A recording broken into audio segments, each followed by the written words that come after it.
thì chụp na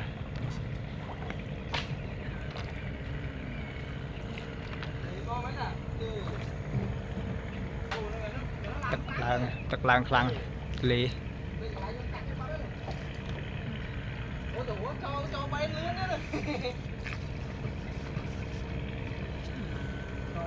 ba trong trái đang lấp tròn lại na coi còn thử ao nhỉ còn nào mua một lết nữa em so mình lừa bờ áo lừa nó đá nó đập chưa thì cháu ăn ở đi đấy nhưng cũng đang tròn lại nó lấp hiểu thử đi kín kín đi bên đây kín kín cái tròn trắng hay mình lại là bôi này tròn lập lại ngay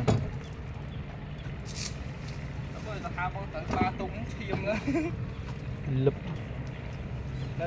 kín kín play tới trời cho họ đừng ghê cho giá tất này tú ban lôi rồi ban lôi là khi vô lôi rồi được rồi đấy một giờ rồi đó là đây lụp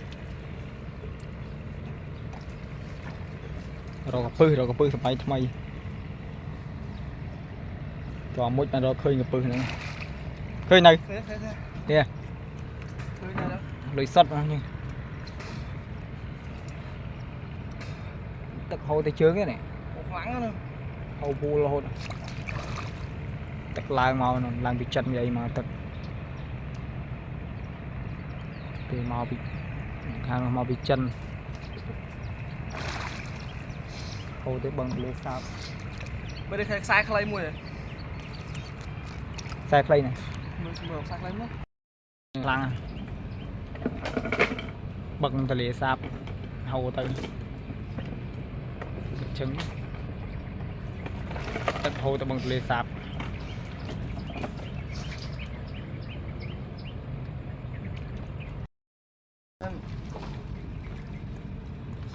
ba này múc trao cô ta làm múc trao rồi chung quanh múc trao của mình sai em đã nó có lại mà đây biết đạo gì mày ta đi món ta món làm ăn ta thông thống nha vậy cày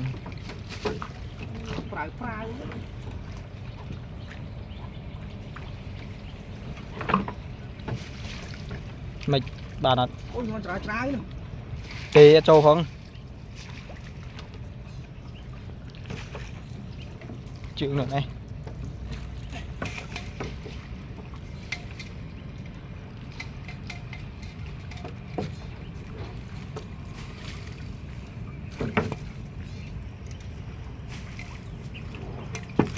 nó sao cặp pư ấy mình con đây cái chỗ con mùi mùi đánh đang khổ không cô mà sao cặp pư quá chụp pi cái lỗ đây đánh đang khổ lượng mà lượng đạn nói đạn nữa sao cặp pư không bên đây thiệt chỗ mặc lối tôi cặp pư thông thông mà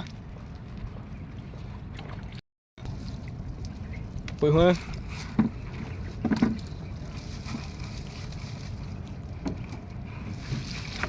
chỗ mò khởi cặp pư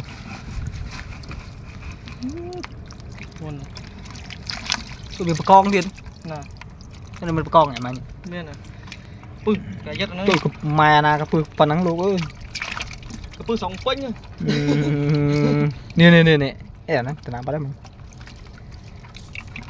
pư nghe thông thông này squall tray yang sót này pư thông này này cũng ăn ngay đó ăn vô đâu ngay vào đòn rồi ra đập đòn trai mà nồi này cho nên cái pư này cái pư trong một bên kia đó Tha bom con trở lại cho xe không? Chà. Làm bị đau thay thay. Cái đau nè. Chập chạy pư nạ mùi.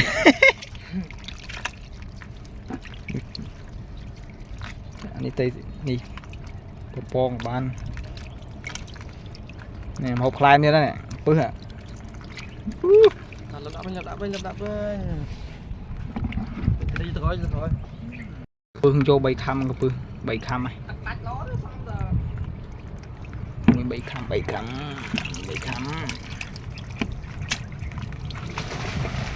Một tí đây.